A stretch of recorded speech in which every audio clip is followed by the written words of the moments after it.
Bapak Dr. Haslita.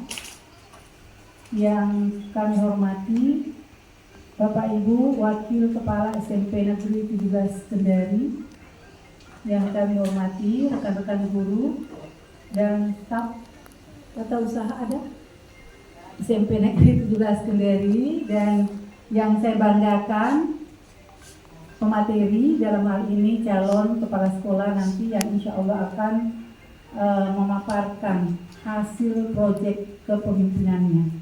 Alhamdulillah, puji syukur senantiasa kita panjatkan kehadirat Allah Subhanahu wa Ta'ala karena berkat rahmat dan hidayah BCKS, kegiatan BCKS. Karena ini juga penting, Bapak Ibu, saya kira ini adalah akan terlihat bagaimana daya inovasi bagi teman-teman yang sudah pernah mengikuti BCKS, program kegiatan BCKS. Karena apa? Pertama, bahwa ke depan kepala sekolah itu kita harapkan adalah mereka memiliki kemampuan, salah satunya adalah inovasi. Kalau kemudian seorang kepala sekolah tidak memiliki daya inovasi yang tinggi, maka dia tidak bisa merubah itu sekolah. Dia dari mana data itu? Maka dibukalah itu rapor pendidikan sekolah. Kalau kemudian kita lihat mana yang sisi lemahnya di rapor pendidikan sekolah, itulah yang kita harus intervensi. Maka inilah fungsi-fungsi seperti itu. Teman-teman yang BCKS ini tidak bisa melakukan ini tanpa ada dasar datanya. Jangan sampai nanti ke depan kepala sekolah hanya membuat perencanaan ARKAS tidak berdasarkan data. Nanti hasilnya adalah muncullah kegiatan yang tidak sesuai dengan kebutuhan sekolah itu. Tidak akan muncul lagi kegiatan seperti itu. Kalau berbasis data dengan melihat rapor pendidikan, maka itu yang kemudian dasar kita melakukan perencanaan. Saya hormati Bapak Ibu Wakil Kepala Sekolah SMP Negeri 17 Kendari, Bapak Ibu bakal calon kepala sekolah, juga Bapak Ibu guru yang berbahagia. Assalamualaikum warahmatullahi wabarakatuh. Selamat siang, selamat sore dan salam sejahtera buat kita semua. Alhamdulillahirrahmanirrahim.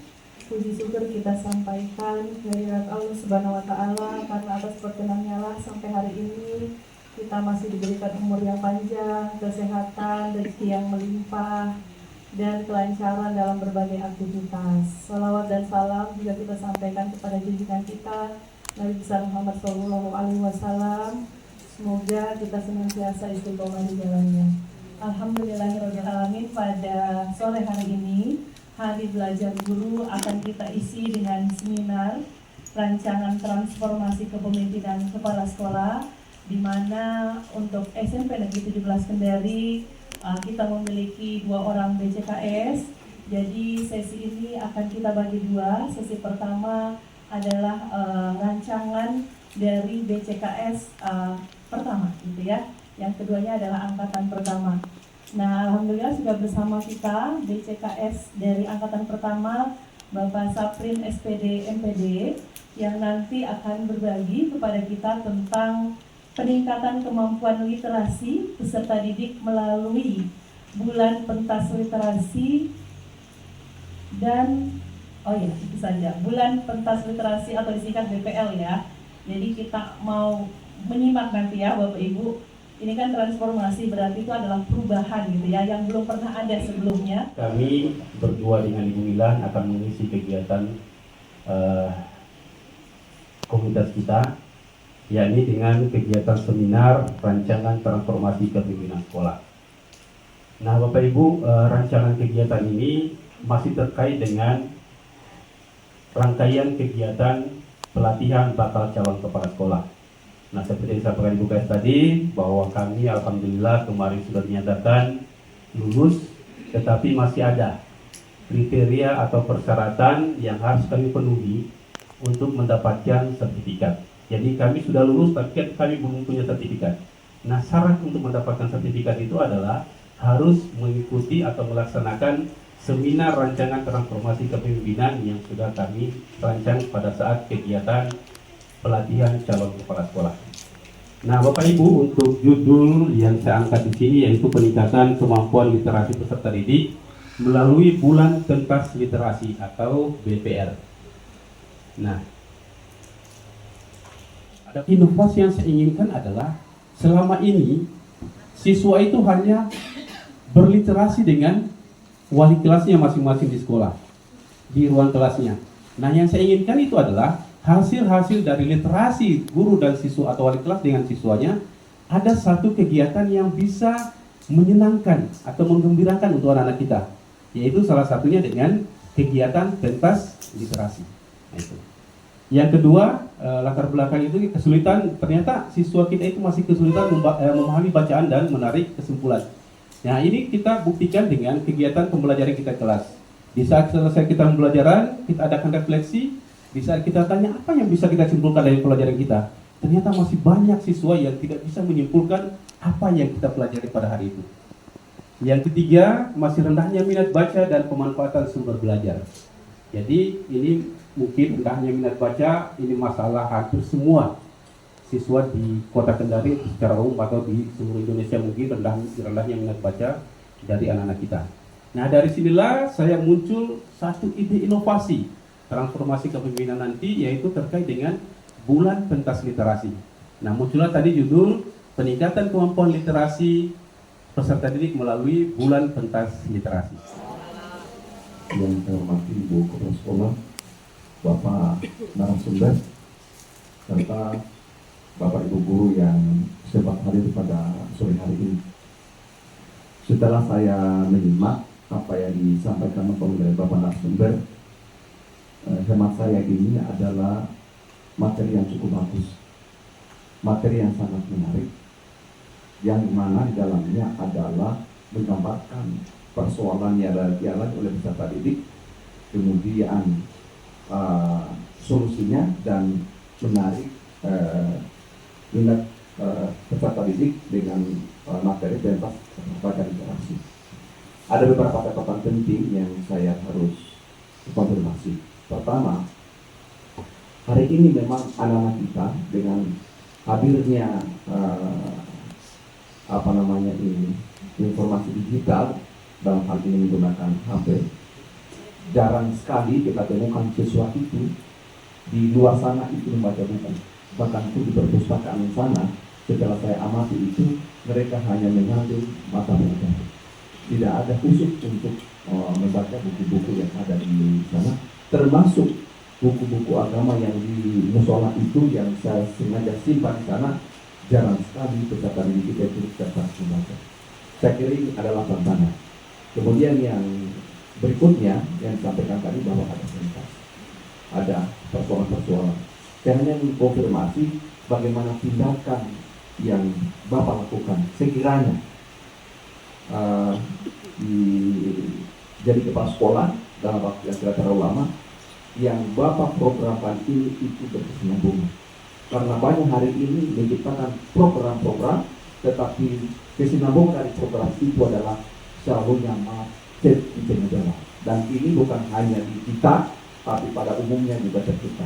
Saya teringat dengan penyampaian Kepala Bidang Kementerian Agama bahwa di Sulawesi Tenggara itu minat baca itu di generasi masa kini itu sangat rendah. Dan ini adalah merupakan tugas kita bersama untuk kita arahkan peserta didik bagaimana dia cinta membaca sehingga itu akan teraplikasi dalam kehidupan kita. Saya kira itu. Terima kasih. Assalamualaikum warahmatullahi wabarakatuh. Waalaikumsalam warahmatullahi wabarakatuh. Bapak Ibu, saya menawarkan, sudah ada tadi Ibu guys. Baik, ada pertanyaan satu dari pahamiku, yaitu dengan saat ini maraknya fenomena buku digital, minat membaca buku teks itu sangat kurang gitu ya. Jadi ini menjadi tantangan ya, bagaimana pemakalah menanggapi ini. Ini yang pertama. Yang kedua adalah bagaimana agar program ini bisa berkesinambungan ya. Oke, silakan Pak Satrio. Oke, baik, terima kasih Pak Amiku. Jadi terkait dengan pernyataan tadi bahwa rendahnya minat baca itu pengaruh dari gawai atau HP yang anak-anak bawa, atau yang anak-anak kecenderungan untuk membaca lewat HP saja. Jadi kalau menurut saya solusi ke depannya kalau hal yang seperti terjadi, bagaimana kita tentu mengedukasi anak. Di sekolah kita alhamdulillah di tema proyek kita sudah jelas bahwa tema pertama itu kita mengedukasi anak dengan bijak menggunakan gawai. Nah, itu langkah pertama. Kemudian langkah kedua kita mengajarkan, karena memang anak-anak kita sudah familiar dengan gawai mereka, maka kita mencanangkan atau kita sebagai guru bisa kita mengirimkan materi-materi kita atau bahan bacaan, buku-buku teksnya itu lewat HP supaya mereka memang pegang HP tapi tidak mengurangi mereka untuk tetap belajar, utamanya buku pelajarannya. Nah, kemudian yang kedua, strategi menjaga keberlanjutannya, ini saya sudah sampaikan di sini bahwa kedepannya jika ini sudah berlanjut, insya Allah nanti kalau misalnya dapat rezeki Bu, ya kedepannya, jadi ini akan yang pertama dilakukan itu adalah bagaimana kita menjadwalkan ini sebagai kegiatan rutin. Dan insya Allah di sekolah kita itu sudah berjalan sebenarnya. Cuma yang saya inginkan kemarin ada inovasi di situ, ada bahwa kegiatan yang selama ini dilakukan literasi itu supaya menambahkan semangat anak-anak kita dalam bentuk pentas literasi. Nah, itu yang belum ada mungkin seperti itu. Kemudian untuk keberlanjutannya mungkin kedepannya bisa kita anggarkan atau kita alokasikan dana untuk kegiatan kesiswaan ini. Tentu ini bagus sekali. Kenapa? Karena ini berpijak dari rapor pendidikan yang sudah kita lihat. Ternyata yang harus kita intervensi itu adalah literasi. Salah satunya adalah literasi. Nah, untuk mengintervensi ini, salah satunya kegiatannya yang menggunakan itu adalah dengan bagaimana mereka menampilkan apa yang mereka sudah perbuat. Seperti itu mungkin Pak. Terima kasih. Jadi kalau menurut saya solusi kedepannya kalau hal yang seperti ini terjadi, bagaimana kita tentu mengedukasi anak. Di sekolah kita alhamdulillah di tema proyek kita sudah jelas bahwa tema pertama itu kita mengedukasi anak dengan bijak menggunakan gawai. Nah, itu langkah pertama.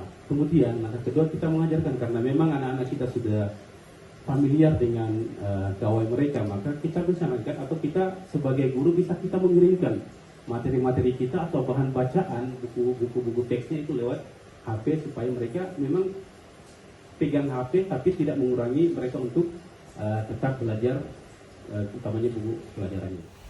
Ya, terima kasih pada Ibu Moderator. Saya diberikan kesempatan untuk bertanya. Sebenarnya saya mengapresiasi ya bahwa apa yang ditampilkan pemakalah pertama ini itu betul-betul berangkat dari rapor pendidikan, dan itu kalau kita berbicara rapor pendidikan tentu kita tahu langkah-langkah apa yang akan kita lakukan. Kita masih ingat mungkin bahwa kalau kita melihat rapor pendidikan ada hal yang disebut dengan ILB, ya kan, seperti itu. Ada identifikasi, ada refleksi, kemudian ada yang dibenahi. Jadi memang pada saat kita membuat transformasi kepemimpinan, kalau kami dulu katakan proyek kepemimpinan, ya kurang lebih sama. Memang kita harus berangkat dari data, dan memang itu yang dibutuhkan, karena memang diawali selalu dengan perencanaan berbasis data, seperti apa yang dilakukan oleh Pak Saprim, ya. Dan mungkin juga tidak terlalu rumit memahami, karena sudah sering kita berdiskusi di lintas mata pelajaran atau di tingkatan tim pengembang ataukah dengan seluruh teman-teman, itu kita sudah sering sekali berdiskusi tentang rapor pendidikan. Nah, baik, terkait dengan apa yang diangkat, yaitu peningkatan kemampuan literasi peserta didik melalui bulan pentas literasi. Dari paparan yang ada, yang pertama saya melihat belum utuh laporan ini, kan ini belum laporan, ini masih sebatas proposal, seperti proposal, karena dari proposal itu akan nanti kita tindak lanjuti, kemudian dari tindak lanjut itu akan ada hasilnya, dan nanti akan ada jawaban dari itu bahwa ternyata bulan pentas literasi itu betul-betul bisa kita lihat bahwa ada peningkatan literasi yang diharapkan. Nah, proyek ini belum sampai di situ.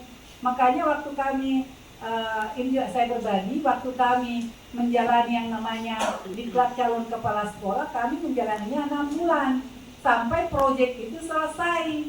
Iya, sampai hasil. Kalau ini saya lihat belum, iya masih sebatas proposal, tapi tidak apa-apa.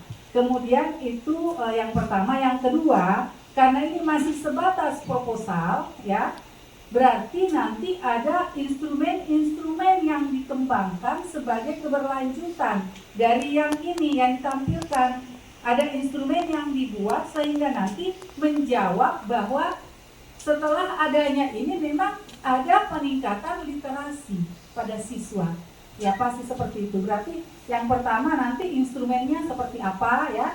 Tentu ini akan berlanjut seperti tadi yang dikatakan bahwa harus ada kelanjutannya, tidak selesai sampai di sini. Nah, kemudian itu yang kedua. Yang ketiga, saya sebenarnya sudah pernah ngomong juga ya dengan kurikulum, dan mungkin juga pada saat apel saya sampaikan bahwa ke depan karena sabar itu sudah tidak menjadi program kita karena ada makan siang gratis, makan bergizi gratis, maka nanti kita akan mengganti salah satu kegiatan itu dengan literasi yang terintegrasi. Nah, literasi yang terintegrasi itu mungkin nanti namanya yang saya pernah ancang-ancang dengan kurikulum itu program GESIT, Gerakan Literasi Terintegrasi, dan dilakukan 1 kali 1 bulan. Dengan cakep. Ada Bapak memakai peci, duduk santai di atas kursi. Sekian diseminasi kali ini. Semoga ilmunya bisa diaplikasi. Wabillahi taufiq wal hidayah. Wassalamualaikum warahmatullahi wabarakatuh.